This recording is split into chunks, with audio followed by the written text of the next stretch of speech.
Marhaban. Ya Ramadan. Halo teman-teman, kembali lagi di podcast Santri Session Cerita ringan. Hikmah Ramadan. Wah, langsung dibantu ya teman-teman sama tamu undangan kita teman-teman. Jadi kali ini kita tuh kedatangan tamu undangan yaitu Ustadzah siapa? Oke, perkenalkan nama saya itu Riaza Adila. Biasanya orang-orang pada manggilnya itu Eja gitu ya. Biar lebih enak kita panggil Ustadzah Riaza aja ya. Gini teman-teman, apa Ustadzah Riaza ini berasal dari mana Ustadzah? Maksudnya dari mana rumahnya? Oh, rumahnya dari ya Sabilangun. Saya hampir lupa ya rumahnya di mana ya, saking lamanya mondok saya. Masya Allah, berapa tahun sih sepil dong? Masih 5 tahun. Masih 5 tahun, alhamdulillah itu sudah banyak ya. Udah termasuk banyak gitu ya. Sama kan ya?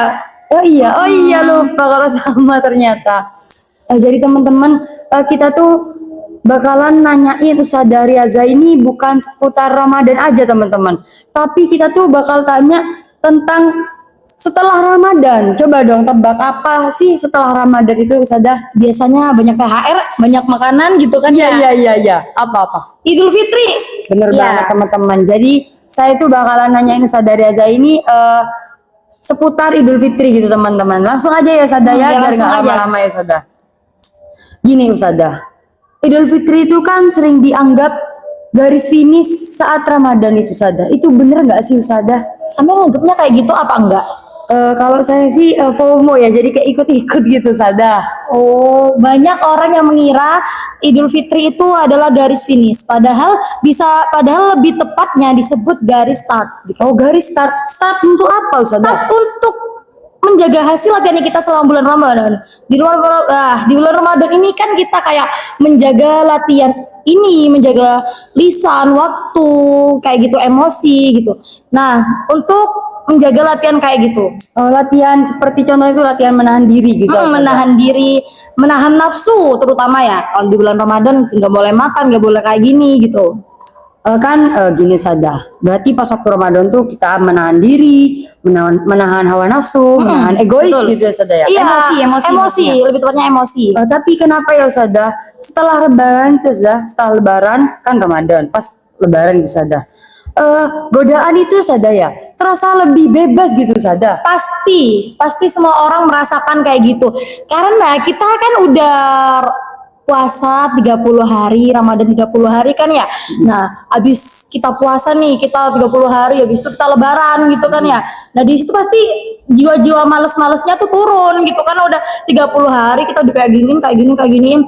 Nah, pasti itu pada turun di situ, apalagi di situ banyak makanan, banyak THR makanan yang bikin kita kenyang, akhirnya kita nggak kebangun, maksudnya tidur. Kenyang kan bikin kita tidur kan ya, pasti kita kayak nggak kebangun. THR juga bikin kita jadi kaya, gitu kan ya. Kalau saya sih udah bagiin THR, bukan dapat THR kayak gitu. Tapi Ustadzah kan kita tuh kan pas waktu Ramadan itu kan sering menahan emosi, hawa nafsu, terus kayak menahan diri gitu ya Ustadzah ya. Tapi kenapa sih Ustadzah setelah Lebaran kayak kepo gitu guys, kalau mau Lebaran gitu Ustadzah ya, godaan itu kenapa terasa lebih bebas gitu Ustadzah? Betul, pasti semua orang itu merasakan kayak gitu. Karena apa? Karena kita sebelum Lebaran itu udah 30 hari kita tuh udah puasa, udah traweh, tiap malam traweh, kecuali yang perempuan ya udah ada kodrat untuk halangan gitu. Nah di situ kita setelah Ramadan pasti kita bermalas-malasan. Karena apa? Karena di situ banyak makanan, banyak THR gitu kan ya. Nah, makanan ini bikin kita kenyang ini bikin kita ngantuk ini bikin kita tidur ini bikin kita kebablas nggak sholat, bisa aja duhur sama asar digabung. Nah, padahal duhur sama asar nih beda, bisa kan ya. Ada orang yang digabung itu sering banget itu, mentang-mentang deket mereka, jadi banyak orang yang gabungin mereka. Nah, disitulah ujian sebenarnya. Oh gitu Ustadzah. Jadi Ramadan itu seperti halnya itu madrasah gitu ya? Iya, madrasah, kayak kita mondok gitu. Mondok. Iya. Iya. Kalau mondok itu gimana Ustadzah? Maksudnya itu? Iya, mondok itu sepertinya kayak Idul Fitri adalah hari kelulusannya. Kayak kita mondok nih ya. Orang mondok pasti kita ada hari keboyongan, ada hari wisuda, hari lulus gitu. Nah, di situ itu Itu yang dimaksud Idul Fitrinya. Disitulah garis startnya dimulai. Apakah setelah mondok itu orang itu akan tetap seperti mondok gitu? Apakah setelah apa ya istilahnya? Setelah boyong, apakah orang itu tetap kayak perilakunya kayak mondok? Apakah sholat masih dijaga? Apakah Qurannya itu masih dibuka gitu? Dan adabnya itu masih dirawat? Oh, berarti terlihat setelahnya gitu ya, Iya. Ustazah ya. Iya ya, Ustazah. Gini Ustazah. Kita tuh kan sangat semangat gitu kan pas waktu Ramadan itu, kayak kita semangat itu memburu banget gitu Iya. Ustazah kan ya.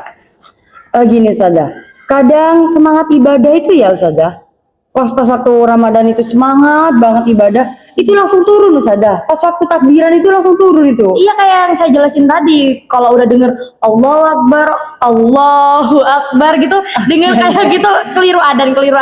Nah, denger kayak gitu orang-orang di situ udah pada lega nih gitu ya, lega gitu.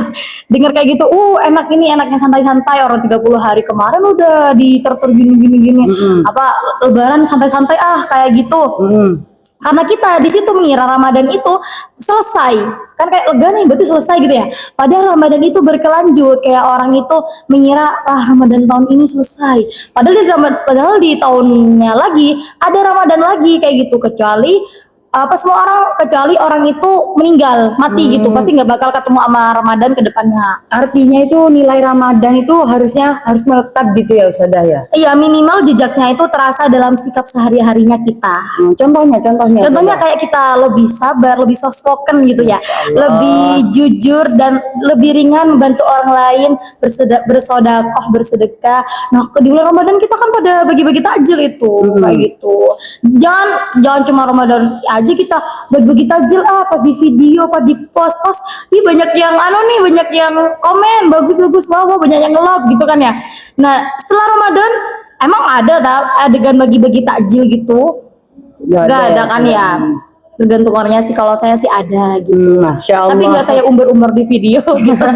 agak dikit gitu ya. Iya. Bercanda ya Ustazah ya. Gini Ustazah, kan kita tuh kan santri ya Ustazah. Ustazah ini kan Ustazah. Iya, santri 5 tahun. Contohnya ibaratnya tuh saya bertanya gitu, gimana sih santri itu menjaga semangat yang Ustazah tadi sampaikan itu Ustazah? Menjaga semangatnya itu gini, contoh kalian punya amalan ya, jangan lepaskan semua amalan itu sekaligus kayak gitu. Kita punya amalan nih, banyak amalannya, jangan lepasin semua amalan itu sekaligus. Sekaligus kita lepasin tuh jangan. Pilih satu lagi gitu.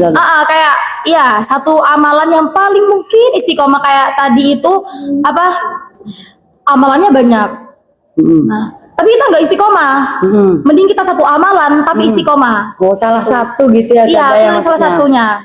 Kalau pas kan istiqomah ya Ustazah ya, pas istiqomah kan kayak konsisten gitu Ustazah. Iya. Terus kalau gagal konsistennya gimana Ustazah? Ya kalau gagal bangkit lagi, gagal bangkit lagi gitu. Ya, itu disebut prosesnya, dari gagal ke bangkitnya lagi, itu prosesnya, disebut prosesnya. Karena apa? Istiqomah itu istiqomah itu proses, bukan sempurna. Namanya manusia juga gak ada yang sempurna kan ya. Kalau udah istiqomah kita jatuh lagi, ya bangkit lagi, karena kita manusia. Oh iya Ustazah, kan Idul Fitri gitu ya Ustazah ya. Makna fitri sendiri itu apa sih bagi santri Ustazah? Fitri bagi santri maknanya ini kayak kembali gitu, kembali, tapi melainkan kembalinya itu dengan versi diri yang lebih baik. Contohnya jangan kembali ke versi yang lama. Kita lamanya kayak sebelum Ramadan kita kayak gini gitu kan ya. Nah, di Ramadan kita itu kayak gini. Nah, setelah Idul Fitri kita kembali dengan diri kita yang seperti bulan Ramadan. Contohnya kayak kita sebelum mondok kita masih kecil, kayak bocil ingusan kayak gini, tapi setelah mondok kita diajarin sembarang-barang gitu ya, diajarin ini itu. Nah, setelah Ramadan, setelah kita lulus mondok itu kita harus berubah. Gitu ya Ustazah. Berarti itu hari kelulusannya, karena tadi kan disebutkan hari kelulusan gitu. Hari kemenangan gitu ya Ustazah ya. Berarti artinya itu Idul Fitri ini dari yang Ustazah yang sampaikan dari tadi itu Ustazah ya. Idul Fitri ini bukan akhir dari ibadah gitu ya Ustazah ya. Iya, tapi awal hidup yang lebih sadar dan terarah mau kemana gitu. Masya Allah sekali ya penuturan Ustazah Riaza ini dari awal sampai akhir sangat mengerti gitu bagaimana jalannya Ramadan menuju Idul Fitri, bahwa Idul Fitri ini bukan garis finish, ternyata Idul Fitri ini garis start ya Ustazah Betul ya. sekali kayak gitu. Jadi teman-teman buat yang udah nonton channel ini ya, jangan lupa ya teman-teman untuk diingat selalu teman-teman, kalau habis udah diajarin di pondok itu seperti ini, kalian tuh jangan sampai kebablasan gitu ya Saudara, bahasanya Kebablas. Saudara. Seperti halnya itu apa, Ramadan itu seperti halnya mondok gitu Saudara. Terus lulusnya kita tuh seperti halnya Idul Fitri kayak gitu gitu, Saudara. benar. Masya Allah sekali Saudara. Semoga Ramadan ini meninggalkan bekas, tapi meninggalkan bekas bukan sekedar kenangan gitu ya Saudara. Amin, karena orang yang menang adalah orang yang berubah dan bertahan. Iya, Terima Ustazah. kasih. Terima kasih banyak ya Ustazah ya, karena udah nemenin saya membahas seputar Idul Fitri ya Ustazah ya. Saya juga terima kasih udah diundang ke podcast ini. Lagi sibuk ya Ustazah katanya sekarang ya. Iya, ini habis ini mau ke sana. Mau ke sana kemana itu Ustazah? Sibuk, sibuk. Oh sibuk ya Ustazah ya. Oh iya Ustazah. Selain itu di sini tuh ada info penting Ustazah. Apa tuh Tahu info nggak? pentingnya? Tahu. Jadi info pentingnya itu Ustazah, Itu buat kakak-kakak, ibu-ibu, adik-adik, bapak-bapak yang lagi nonton podcastnya saya, yang lagi nonton saya ini, kemungkinan mempunyai saudara yang mau abis ini mau lulus MI, lulus MTS, lulus MA gitu kan ya. Bingung nih mau saya pondokin di mana, kok anaknya nyebelin, kok anaknya nakal gitu ya. Jangan bingung, kita lagi buka pendaftaran PSB, yaitu penerimaan santri baru. Di mana itu Kak? di Pondok Pesantren Kiai Syarifuddin dan Asrama tentunya di asrama Makoman Mahmuda, yang biasa disingkat Makda. Tapi gimana, aku bingung cara daftarnya gimana tuh. Gak usah bingung teman-teman. Kalau kalian bingung langsung hubungi nomor di bawah ini teman-teman. Di sini ada nomor tertera. Nah kalian langsung hubungi ke nomor itu. Setelah itu kalian baru deh daftarin cucu-cucu anak-anak kalian yang ingin daftar di sini. Kayak gini telepon. Halo, saya mau daftarin anaknya saya ini gitu. Iya gitu teman-teman. Nah selain itu ada juga teman-teman info pentingnya buat kalian yang lagi nonton channel ini teman-teman. Jangan lupa ya teman-teman, like, comment, share, and subscribe channel ini teman-teman. Ya udah ya Ustazah. Ya terima kasih, kan saya udah bilang saya udah sibuk. Iya gitu. Ustazah ya. Kita tutup bersama ya Ustazah. Ya. Assalamualaikum warahmatullahi wabarakatuh.